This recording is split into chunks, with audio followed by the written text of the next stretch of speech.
We all want the easy way up.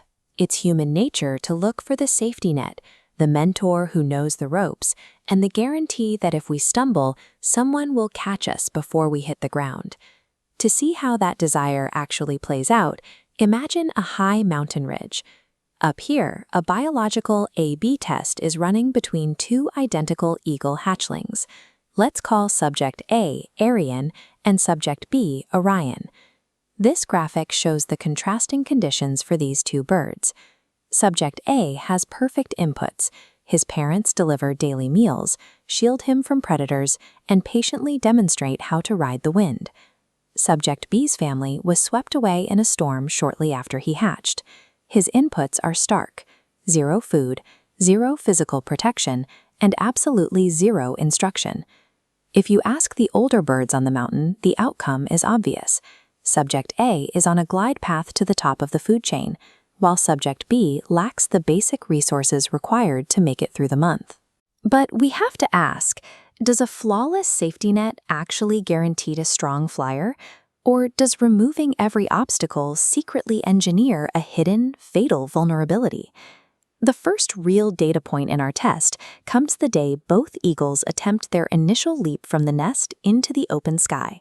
Subject A goes first. He steps to the edge, spreads his wings, and jumps. He wobbles and misjudges the updraft, but an external force, his father, swoops in instantly to correct his course. He glides down to a perfectly safe landing. Then it's Subject B's turn. He steps off the ledge completely alone. Without a parent to mimic or guide him, his raw instincts misfire. The wind catches him at the wrong angle, and he starts spinning wildly out of control, dropping fast toward the jagged rocks below. He crashes hard onto a lower ledge. His wings are battered and his body aches from the impact.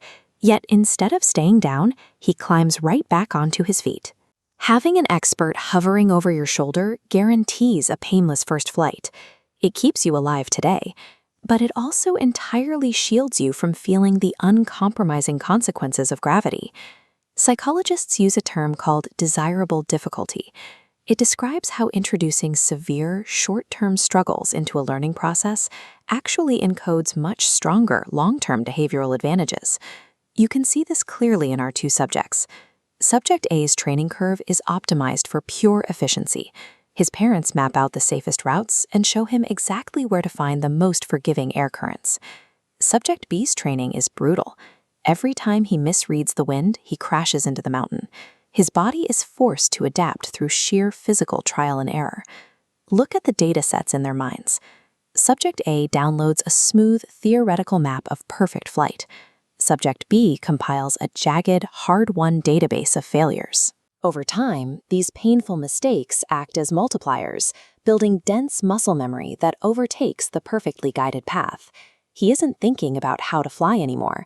His body unconsciously reads subtle shifts in the mountain's aerodynamics faster and more accurately than a bird who is actively trying to analyze them. Taking away the safety net does make the learning process significantly harder, but it also heavily upgrades the quality and durability of the skills you actually walk away with. The final test for these two learning models arrives one season later, a high-speed race starting from the highest peak, diving through the valley below and climbing back up. Right out of the gate, Subject A takes an effortless lead.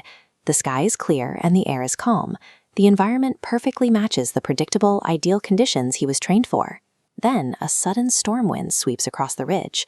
All the pre-planned safe routes are instantly wiped out by violent crosswinds. Subject A experiences a complete systemic failure. His perfect instruction never accounted for unmapped chaos. With no teacher to mimic and no ideal currents to ride, he hesitates. His wings buckle, and the gust throws him entirely off course. Subject B hits the exact same wall of wind, but his nervous system immediately recognizes the chaotic signature. He doesn't hesitate. He aggressively adjusts his wing angle and slices forward through the turbulence.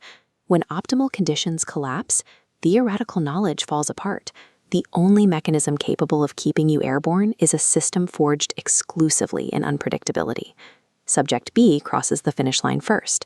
When Subject A finally lands, he's left looking at a level of competence his structured training couldn't provide. This highlights a core law of development.